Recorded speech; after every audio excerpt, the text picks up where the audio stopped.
नवीन वर्षाची सुरुवात ही गोळीबारानं झाली। त्यानंतर अनेक गुन्हे सोशल मीडियाच्या माध्यमातून समोर येत राहिले।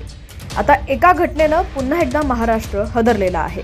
संपूर्ण बातमी पाहूयात। त्याआधी तुम्ही HPN मराठी न्यूज चॅनलला सबस्क्राइब केलं नसेल तर नक्की सबस्क्राइब करा आणि बेल आयकॉनवर क्लिक करून नोटिफिकेशन्स मिळवा, जेणेकरून आमचे अपडेट्स लवकरात लवकर तुमच्यापर्यंत पोहोचतील।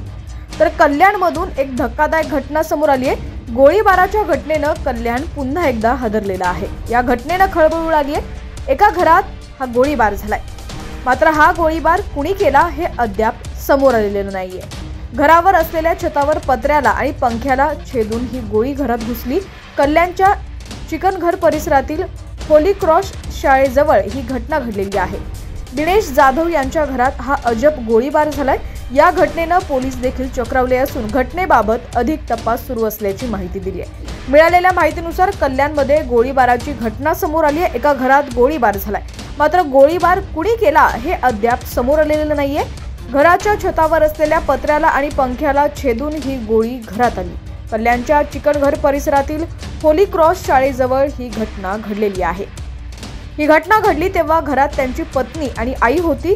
घराच्या पुढच्या बाजूला लहानसे दुकान आहे। उर्वरित जागेत कुटुंब राहतं। ही गोळी कुठून आणि कुणी झाडली याचा तपास आता महात्मा फुले पोलीस ठाण्याचे पोलीस करत आहेत। या परिसरात असलेल्या एखाद्या इमारतीवर गोळीबार झाल्याचा संशय व्यक्त केला जातोय।